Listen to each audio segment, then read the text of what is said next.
ìròyìn àpapọ̀ ló ń dé sétí gbọ̀yìn láti iléeṣẹ́ BGI TV bàbá gbàgede ìmọ̀ tẹlifíṣọ̀n. Ẹ má gbàgbé pé láǹfààní láti darapọ̀ mọ́ wa láwọn ojú òpó wa káàkiri lójú òpó ti YouTube bàbá gbàgede ìmọ̀ TV, lójú òpó ẹgbìyànjú kẹ́ subscribe kẹ́ẹ̀dẹ̀ tẹ aago ìránnilétí.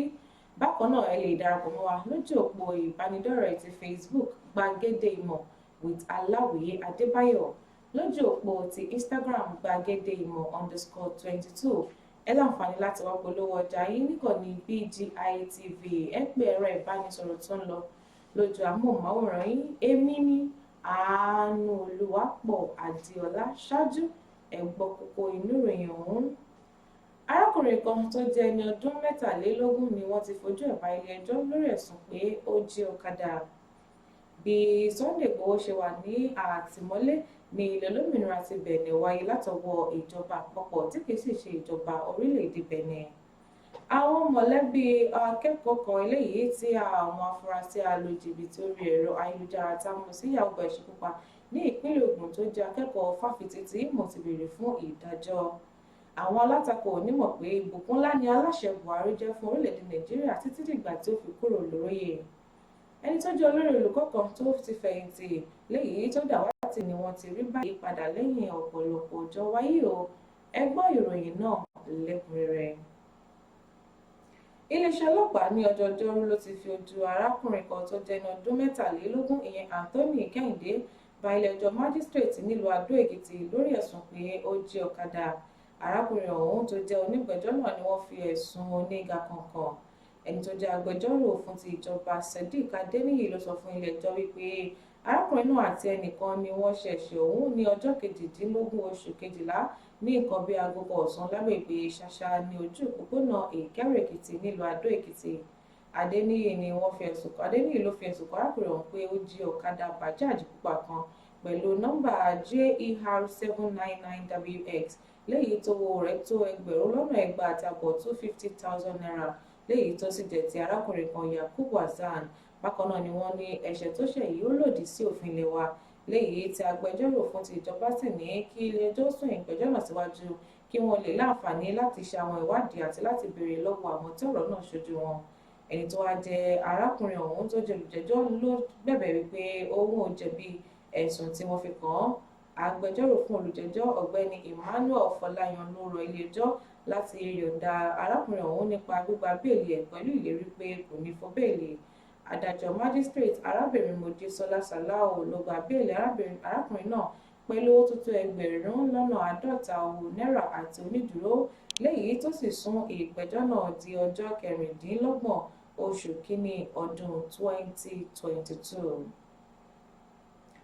Agbẹjọ́rò sí ẹni tó jẹ́ ajìjàgbara ọmọlẹ̀ Yorùbá èèyàn olóyè Sunday Adéyẹmọ tí ọ̀pọ̀lọpọ̀ èèyàn mọ̀ sí Sunday Igboho, léyìí torúkọ agbẹjọ́rò rẹ̀ sì jẹ́ Yomi Aliu lánàá, òun ló ti fojú kò tọ́ tó sì wọ́gi lé ọ̀rọ̀ kan tó ń lọ káàkiri orí ẹ̀rọ ayélujára nípa ìpinnu láti ṣekú pa ẹni tó jẹ́ ajìjàgbara náà tó wà ní ọgbà ẹ̀wọ̀n ní ilẹ̀ olómìnira ti Benin, léyìí tó sì ní ìjọba àpapọ̀ orílẹ̀-èdè Nàìjíríà àti aláṣẹ Muhammadu Buhari lọ́wájú fún ló sì fi Ìgbòho sí àhámọ́ báyìí tí kìí sì ṣe ìjọba ilẹ̀ olómìnira ti Benin.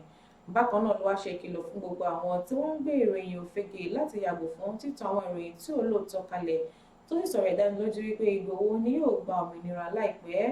Aliu nínú rẹ̀ ló ní òun ò mọ kankan nípa bí wọ́n ti ń dúnkòokò mọ́ ẹ̀mí Ìgbòho, léyìí tóun sì ń bá ìyàwó Ìgbòho sọ̀rọ̀ ní gbogbo ìgbà, tó sì di wípé kò sí nǹkan kan tó jọ mọ́ wípé bóyá wọ́n fẹ́ gba ẹ̀mí ẹ̀ àbí wọ́n fẹ́ yanjú ẹ̀.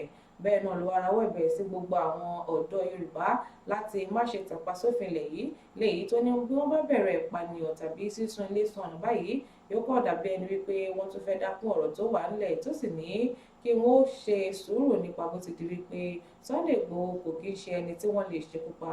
Bákan náà ló ní bí ohunkóhun bá lè ṣẹlẹ̀ sí Sunday Igboho wípé ìjọba àpapọ̀ orílẹ̀-èdè Nàìjíríà ni wọ́n mú wípé wọ́n ní ọwọ́ sí ohun tó ṣẹlẹ̀ yìí, léyìí tí wọ́n sì ti rawọ́ ẹ̀bẹ̀ sí àwọn ọ̀dọ́ pàápàá àwọn tẹ̀yà Yorùbá láti má ṣe tàpá sí òfin wípé wọ́n yàn gba ìyọ̀ǹda Sunday Igboho láìpẹ́. Sunday Igboho yìí náà ni ẹ̀sùn ti ń lọ káàkiri wípé ìjọba àpapọ̀ orílẹ̀-èdè Nàìjíríà fẹ́ gbìyànjú láti gba ẹ̀mí ẹ̀ ní ilẹ̀ olómìnira ti Benin. Àwọn mọ̀lẹ́bí Alexander Ozoma ni wọ́n ti pe ìpè fún ìdájọ́ nípa bí wọ́n ti ṣekú pa èèyàn wọn látọwọ́ àwọn afurasí alùjìbìtì orí ẹ̀rọ ayélujára eléyìí tá a túmọ̀ sí yahoo yahoo nílùú Abẹ́òkúta tí í ṣe olúìlú ìpínlẹ̀ Ògùn. Ẹni tó jẹ́ alukoro iléeṣẹ́ ọlọ́pàá ìpínlẹ̀ Ògùn Abímbọ́lá Oyèyẹmí lọ́sẹ̀ tó kọjá òun ló ti ní kí àwọn òṣìṣẹ́ ọlọ́pàá ìpínlẹ̀ Ògùn fi ọwọ́ òfin mú àwọn ọ̀dọ́mọkùnrin mẹ́rin tí wọ́n ní wípé wọ́n ju òkú arákùnrin Alexander tó jẹ́ ẹni ogún ọdún síbi afárá Kútọ̀ nílùú Abẹ́òkúta ní 20 oṣù kejìlá. Gẹ́gẹ́ bí Oyèyẹmí ṣe sọ̀rọ̀, àwọn afurasí ọ̀hún ni wọ́n ní Alexander ló jẹ́ akẹ́kọ̀ọ́ tó wà ní ìpele ti 300 level ní fáfitì ìpínlẹ̀ Imo léyìí tó sì ṣàbẹ̀wò sí wọn láti lo ìlọ́kọ́ṣẹ́ àti máa lu jìbìtì lórí ẹ̀rọ ayélujára. Lẹ́yìn ìgbà náà ló mú nǹkan tí wọ́n pè ní Colorado tó sì gbẹ́mìí mì. Bákan náà ni ẹ̀gbọ́n arákùnrin ọ̀hún ti kọ́kọ́ kọ̀ wípé kò sọ fún àwọn ọlọ́pàá nípa bó ti di wípé arákùnrin náà lórí àwọn ọ̀rẹ́ léyìí tó ní ó lọ wo ìdíje eré bọ́ọ̀lù ní agbègbè Adígbẹ́ nílùú Abẹ́òkúta. Bákan náà ni ọ̀kan lára àwọn mọ̀lẹ́bí ẹ̀yẹn jùlọ tó máa sọ fún àwọn oníròyìn wípé òun ò tí ì mọ bí àwọn ọlọ́pàá ṣe wá sọ wípé àwọn ọ̀rẹ́ wọn àwọn arákùnrin ọ̀hún ló lórí àwọn ọ̀rẹ́ rẹ̀ léyìí tó sì ní wọn ò tí ì fi ọ̀rọ̀ náà léde, ṣùgbọ́n ìyá ọmọ yìí náà ló lọ sí iléeṣẹ́ ọlọ́pàá tó tó bíi 15 tó fún mọ́ iléeṣẹ́ ọlọ́pàá tó wà ní Ìbàrà tí Ọbádá ti Láfẹnwá pẹ̀lú ètò iléeṣẹ́ ọlọ́pàá tó wà ní Ilé-Ìrọ̀rùn nígbà tí wọ́n wá arákùnrin yìí léyìí tí wọ́n ní wọ́n pe ẹ̀rọ ìbánisọ̀rọ̀ rẹ̀ tó sì ń dún ṣùgbọ́n tí kò sí ẹnì kankan tó gbé e. Lẹ́yìn ọ̀pọ̀lọpọ̀ akitiyan láti wá Alexander láàrin ọjọ́ méjì ni wọ́n wá ní àwọn àjọ tó jẹ́ ti àwọn ọmọ ilẹ̀ Imo tó wà nílùú Abẹ́òkúta ni wọ́n sọ fún tí wọ́n sì bẹ̀rẹ̀ sí ní wá arákùnrin yìí. Bákan náà ni ẹ̀gbọ́n ẹni tí arákùnrin yìí tẹ̀lé Augustine tó máa lò ní àwọn ọlọ́pàá náà ni wọ́n ti fi ọ̀rọ̀ ọ̀hún léde tí wọ́n sì fi tó létí wípé ó mọ ọ̀kan nínú àwọn afurasí ìyá tí wọ́n lu jìbìtì orí ẹ̀rọ ayélujára yìí rí. Bákan náà nígbà tí wọ́n ké sí ọ̀kan lára wọn ni wọ́n ní àwọn ò mọ bí ọ̀rọ̀ àwọn mẹ́ta ṣe jẹ́, ṣùgbọ́n afurasí yìí náà ló sọ fún àwọn ọlọ́pàá wípé ó tẹ̀lé àwọn lọ sílé tí wọ́n sì jọ jẹ kó tó di wípé ọmọ Colorado yìí ó sùn ó jí nìkan bíi aago 8 alẹ́.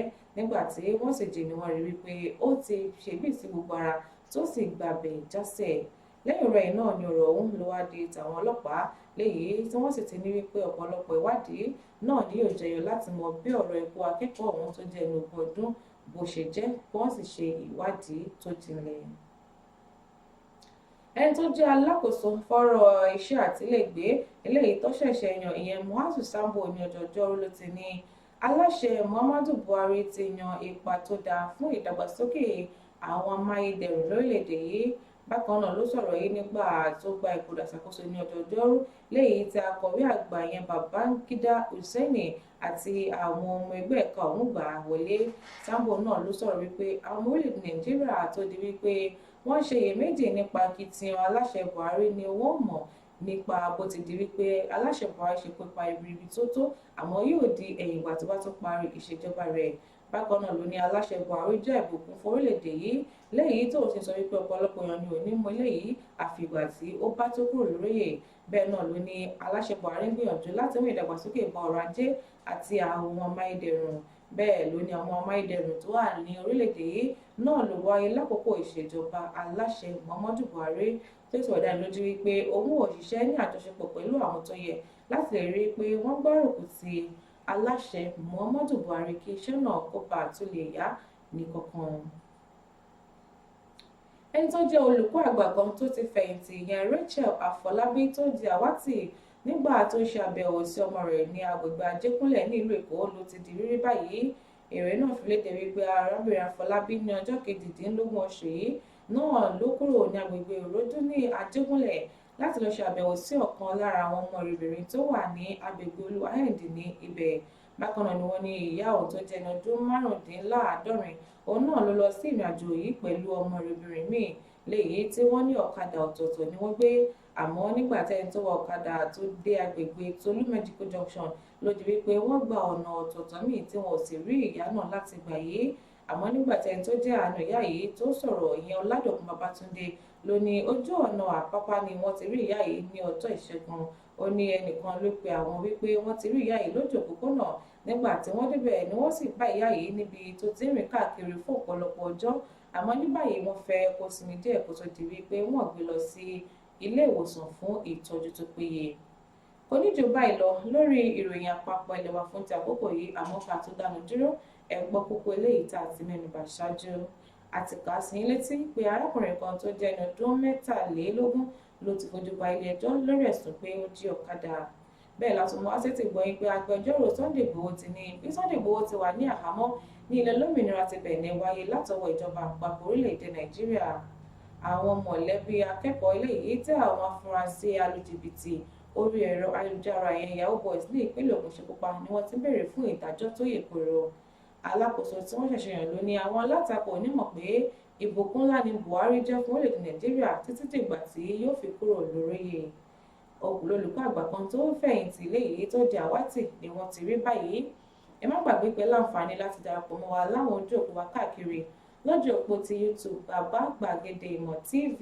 Ẹ gbìyànjú kẹ́ subscribe kẹ́dẹ̀ tẹ aago ìránnilétí. Bákan náà lójú òpó ti Facebook Gbàgede Ìmọ̀ with Aláwìyé Adébáyọ̀, lójú òpó ti Instagram Gbàgede Ìmọ̀ _22. Ẹ láǹfààní láti wá polówó ọjà yín níkànnì BGI TV. Ẹ pé ẹ̀rọ ìbánisọ̀rọ̀ tó ń lọ lójú amóhùnmáwòrán yín. Èmi ni Àánú Olúwapọ̀ Adéọlá. Àpòpọ̀ ṣiṣan ọdún.